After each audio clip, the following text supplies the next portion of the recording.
Mercedes-Benz have just released a software update for your multimedia system. So yes, this is MBUX 2.6.1, and it's actually got a ton of new features, from MBUX sound drive to shared navigation. Those two are my favorites. There's also some extra things like an enhanced in-car browser, a few bug fixes, and also some things for electric cars too. So let's take a look at all those changes and let you know what they all are.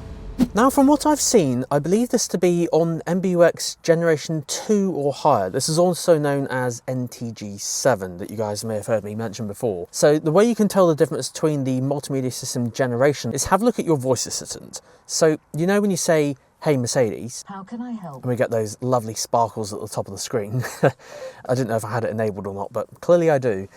If you have the wavy lines, that's Generation 1, or also known as NTG6. I'm not sure if the update applies to that particular model of car.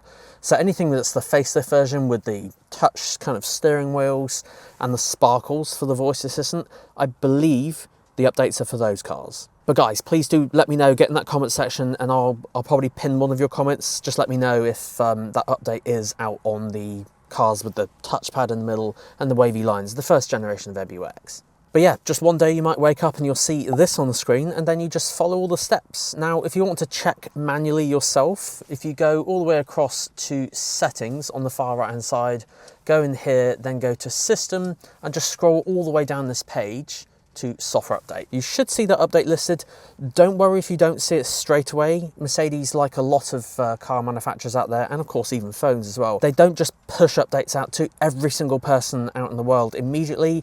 That would break a few things on their computer side. So basically they do like a phased rollout, and yeah, sadly none of us know what that phased rollout is. So you just have to check it. If you don't have it today, check it in the next couple of weeks or so, you may have it then. So what's new on this update then? Well, let's start out with the most interesting one first, which I think is the MBUX sound drive. Now, this was actually announced back in, it would have been a year ago, January, at the CES Consumer Electronics Show in Las Vegas, in collaboration with will.i.am.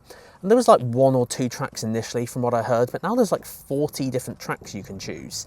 Now, to find this on the multimedia system, just swipe across here to media and then go into sound drive. And yeah, there it is there. Now, in a second, we're gonna go out on the road. I'm gonna try and showcase this. Now, the reason why I say try is because, if you guys obviously know, I'm posting this on YouTube, and YouTube have extremely strict copyright rules with using music. Believe it or not, all the music you hear, including music at the start of this video and every other video I've done, I have to license. I have to pay for all that. Now, I can't license any of those tracks. Well, I could, but it would cost me a lot of money. Sadly, I can't afford to license a popular pop song track like that. So I can't play these. So I'm going to try and showcase this using a custom way of doing it. So yeah, Mercedes-Benz have basically partnered with a few artists to make this sound drive thing possible. And the way it works is it will play some music, and of course there's selected songs here which of course are only available on this sound drive. You can't just play any song.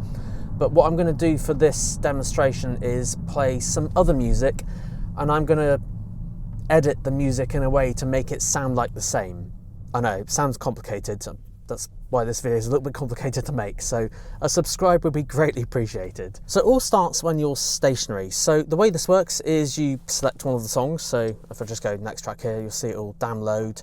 Depends on your internet connections. Some can download really quickly, some will take just a little bit longer. Now, if you're stationary, you'll hear everything will be kind of a lot more muffled. But as you drive faster, I've noticed the threshold is in between 15 miles an hour and 25 miles an hour. The song will then fade up. So I think the best way for me to show this off is I'm going to stop talking, and I'm just going to put on the bottom of the screen the thing that's kind of changing the sound. So this will be things like acceleration or steering or braking and that sort of thing. But friendly reminder, the song you're going to hear, of course, isn't available. As I said, I'm going to try and make this work for you so you can hear it. So first up, stationary. So this will change then as we go to accelerate.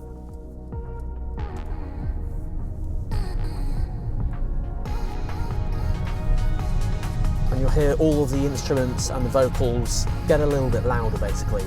Then if we come to a stop again or slow down,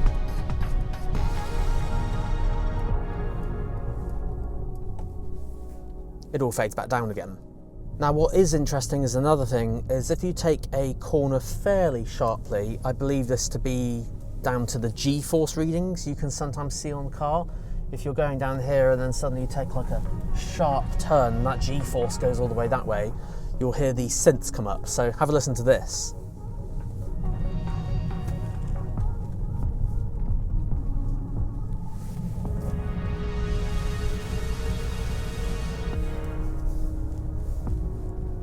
It's clever how this works. It kind of fades in and out depending on the speed you're doing.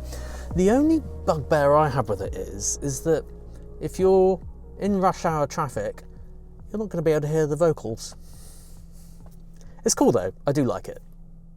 Now the next update is alternative route options with charging stations. So my presumption with this is that it's related to MB Charge, or what was used to be known as Mercedes Me Charge.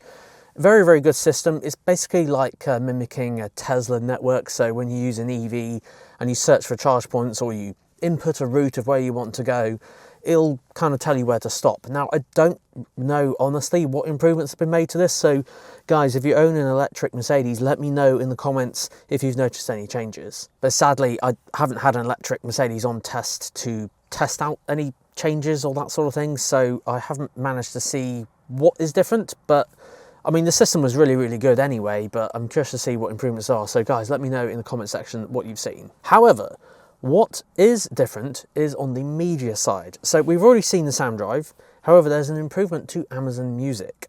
Now, for those of you who've seen my Mercedes entertainment package video I did, I think it was last year now, you can now add Apple Music and Spotify, and I think there was Tidal as well. Yeah, Tidal there at the bottom.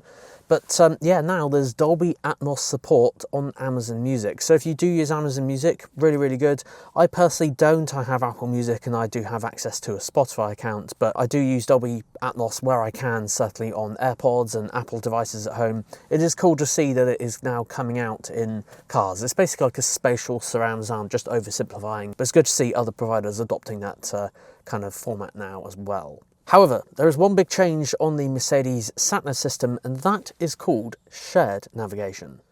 Okay, so this new feature called Share Journey allows you to literally just do that. It allows you to share your journey with a contact. Just bear in mind that you're going to need to use the MBUX navigation system for this, so not Apple CarPlay or Android Auto, which also means no Apple Maps, no Google Maps, no Waze. It has to be the Mercedes sat-nav. You have to be using that. Now yes, I know Apple Maps has had this for absolutely ages, but it's good to see that Mercedes now have this built into their multimedia system. So let's go where to? And let's say, I don't know, we're going to go to Edinburgh. Bit of a road trip. Sat-nav started. Oh, I'd arrive there this evening. That is a serious road trip. So top left, tap in here, and then you'll see this new box that says Share Journey. Now if I go in here, you can share your current location, or you can share the entire journey, which is pretty cool. So if I do Share Journey, then select the contact, and just for argument's sake, I'm just going to send it to myself. That then sends a text message through to that individual, so then they can actually view your car in live time, which is pretty cool. Obviously, I can imagine that would be quite useful if you are stuck in traffic or something, so you're going, I don't know, doing that road trip there, and it says delay 10 minutes at the moment, but I can guarantee you there'll be more delays than that. You know what our roads are like in the UK. But yeah, that's a neat addition, especially if you use the MBUX navigation system.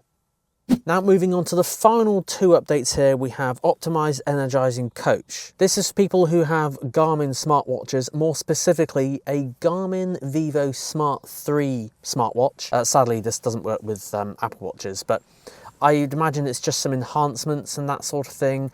Basically, the way this works is you can have your smartwatch linked to certain MBUX multimedia systems, and it can tell you your vitals on the screen, if you're stressed or not. So I guess useful if you've got a stressful job and need to see the car telling you how stressed you are on the way home.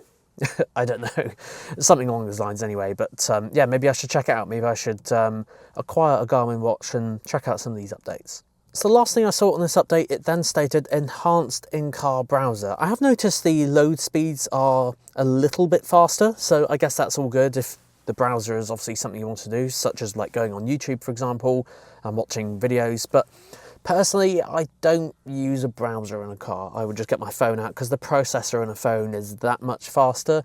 But If you have a bigger screen than the Mercedes, I can completely understand why you might want to watch videos in there.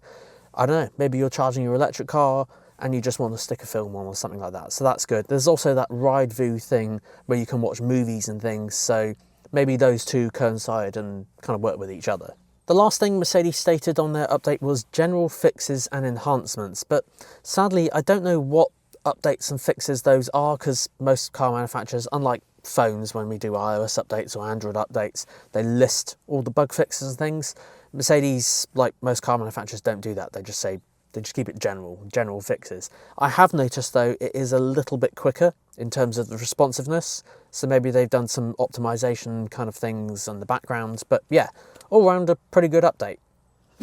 So there we go then guys, that is the Mercedes MBUX 2.6.1 update. Let me know what your thoughts are in the comment section down below, and as always I will keep you in the loop if there's any extra things that come out that I spot on the world of Mercedes. And don't forget, this is a bonus video this week. This Friday we have an SL63 that's been reviewed. Oh, that's an incredible car. You want to check that one out, Friday 4 o'clock. I will see you then. But guys, thank you so much. Until next time, see you then.